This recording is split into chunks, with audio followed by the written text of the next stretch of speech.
Hi, we're coming in with some quick gestural exercises, some quick warm ups. I've been doing some different combination of exercises and movements, and I'm trying to find interesting variations on the mold. And to create interesting variations, to give an example of it, when we reach out and start to collaborate, or reach out to a community, then we can all kind of brain share to find interesting, fun warm up exercises that engage the artist's mind, that engage the artist's muscles. I don't know why I put my best one. I've got a lot of drawings. I have so many drawings. I think I've got like thousands. And I try to only keep things that have value to me. But I get sentimentally attached to things I touch. I try to only draw if it's something that I do like or am learning from. So sometimes I don't draw that much. But when I do, and I look back, I'm like, yo, I like this stuff.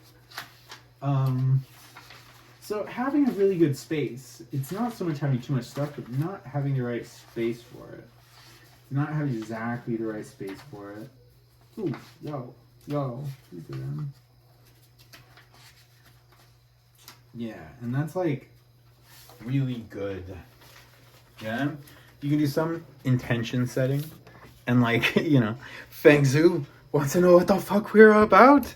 Yeah, just something courageous with a little bit of fun energy and a graffiti style where you're like thinking about patterning and losing yourself in patterning a little bit, but just keeping a brisk momentum moving forwards so that you can affirm your goals and wake up your muscles at the same time.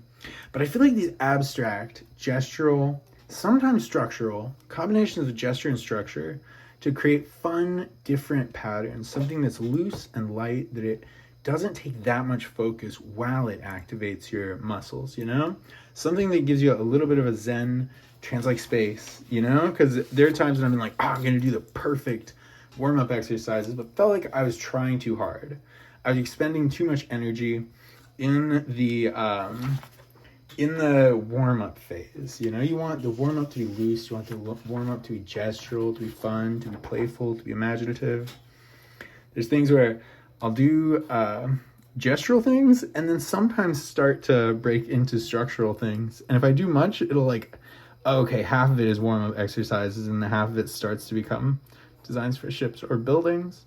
I definitely do more buildings than ships. And I'd like to add on to that. I'd like to try and create more architectures and ideas for buildings of different types, and to imagine also the people that live in them and why they are those shapes. You can take playful liberties, but I remember Final Fantasy X is a notable example of all of the different races of the world. The Al Bhed, the Ronzo, whoever the guys were in Luca, like the Blitzball people are a little bit more modern, and like the people out in the boonies, like all of the different peoples of the world kind of had a face. They had an energy. They had an example of what it's like to live there. And you could imagine it. You imagine not just the journey of Tidus fighting these monsters and collecting these treasures, but that's, you get hyped up to play some Final Fantasy. It's also to see the next chapter in this world. When you think of that world and the space that it occupies in your heart and mind, you don't think about it all of the time, but when you do, it leaves an impression. Feng Zhu gives lots of good examples of this, but like anything, and I've been finding this more and more lately, when you don't just take the example, but then you do something with it that is you. It's not about doing something that's aggressively changing or adding to the mold. You're not trying to, anytime I'm I'll try to do that better. I don't know if I've ever gotten results like that, but if I'm I'll try to do something that's interesting to me or something that is fun, especially to bring the element of fun and play. Like we could technically do Feng Zhu's world building thing and the references behind it. It's look at real world historical examples of things that are interesting to you, combine different things together, and then use your imagination. That creates a framework, and then you play with shapes and forms. You build things that don't exist yet. Until you have this awesome little empire of designs. And when you think of reactions in this space, if it's really well built out, and you think of an existing world like Avatar: The Last Airbender, and you're so familiar with different bending prowess, their strengths and weaknesses, that you could consider like these type of benders meet in this kind of location, who has the edge, who could win in that fight. And that's a fun place as a fan, where you know enough about the world to be able to consider it, because the rules of the world, come with a consistency. They're an augmentation of our natural physics, our natural rules. It looks like stuff we know, but it does not behave like stuff we know all the time. So think of what is similar, what is different, what those differences are. Sanderson has a really nice course, Sanderson, of course, has a nice course, but when, that's what I do in the past. So like Feng Zhu and Sanderson, those guys really have it. But I never built that many worlds. I felt like I was in the footsteps, I was in the shadows of those guys, and was like, well, they can communicate and do this so well. They've already not only got their own thing going, but their own thing that communicates with God, like a million other like-minded people, and been proved successful. I'm like, oh. So I'd recommend it all the time, and sometimes I'd go in and I'd check things out. But when I was making like my own stories and my own worlds, I felt like when I did the best was when I was using that as reference and not like a strict type guidebook. And even sometimes the way that if you're starting a new piece, something that I think is helpful is just marking the canvas. You mark the canvas, you build some shapes, you remove the element of failure, instant failure, because you know that exploration is never failure. Exploration is always good. Heck yeah. So you do something fun, you do something wild, you do something that gives the project a new energy. So we're talking about fun energy, and we're talking about new energy. Which is like new is like novel ideas, novel experiences. Yeah, and I watched just hella interviews with lots of people, especially creatives. So you learn a vocabulary that's kind of specifically aligned towards production, towards collaboration, towards explaining the technical processes of the creative arts, which as a guy that doesn't have like that much vocabulary, also fantasy novels, but you don't really get the chance to use fantasy novels. Similar to the way that I had absolutely no high school geometry vocabulary, so whenever I was trying to do a lot of these exercises, it was hard to follow. It's hard to follow. I also didn't have like the processes of the geometry. It's not just understanding the word, but everything that the word relates to. A word's like a map of memory, A word's the map of memory, and it links up to all of these experiences. So even if like you read the description of a thing, if your map of memory is only that description, and that description relates to all those other words, and you're piecing it together, but it's totally like imagination until you've seen it and heard it used with context that you understand and enjoy. Because joy is such a good thing for retention, also a good thing for novelty, coming up with new ideas. Yeah, we'll keep going over the Jim Kwik stuff until I really get it. If you find something you find is useful, I'm like, integrate it, learn it further, bring it into your process, find things that you like about it that really resonates with you, find things that you might want to change if you have a different style that works for you. And that's like Ken Robinson's How Schools Can Kill Creativity, which is one of, there's certainly been many points in my life where I was like, I think that was the highest educational piece of media I'd ever seen, because it talks about how there is no one intelligence, but there's almost an infinite variety of intelligence, from the geometry of like, rock drumming to shooting pool to all of these different things. Different aspects of intelligence, whether they're martial intelligence or whether they're emotional intelligence, kinetic intelligence.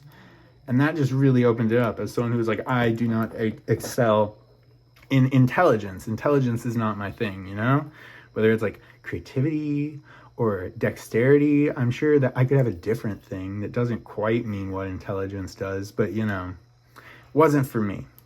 And then I started thinking, oh man, this is my new thing. This is going to be diversity of intelligence, and trying to find the learning tools that work for me. Lots of examples of like kids that, they learn moving and going to a dance school. They pick up genius accolades where they're like failing in all aspects. You can watch the talk. It's really good. It's really good. But thinking of adapting every curriculum, every tool that you use towards your specificity of interest and design. And even if you're thinking, oh, okay, if you're teaching that to a large body, though, you don't want to change it towards your proclivities. But it's like, yes, you do. Then not only do you find students that resonate to your signature, but you can deconstruct it and reconstruct it, and make it look like you've done it alone when, you've been working with, all of the other artists that have come before you and taking their stuff and bringing it together, If you come up with an innovation, always the innovative things that I've found and discovered is combining together things that already exist. And I say it, people will sometimes be like, oh man, it's like this. And I'm like, I just learned all these different things. But that is so much of an act of creativity. Like everything is a remix, right?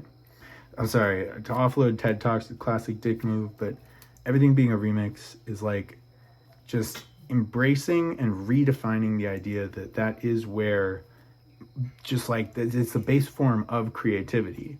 And a lot of things we consider very imaginative, we're skeptical of the creativity coming from a completely abstract place.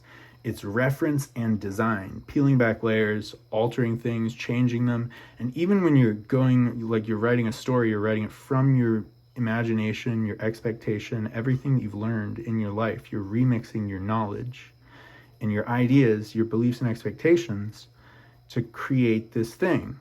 So when you get deliberate and specific about what you will remix, what things fit together well, and instead of trying to come up with new things, you build an incredibly streamlined engine for remix, and the remix to create a foundation or scaffolding to build collaboratively new ideas, be they design and storytelling or whatever. Okay, this is fun. I know there's a lot of stuff that I'm excited about right now. There's lots of stuff that I'm excited about and want to go into, but I should pick a focal point and hone in on that, lean in on that, see how this is looking after a little bit of meditation, to still the heart and mind.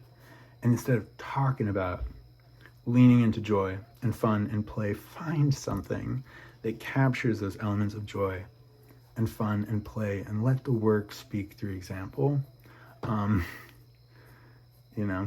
To be something that makes it a joy to make collaborative, and to make it something that I want to see in the world.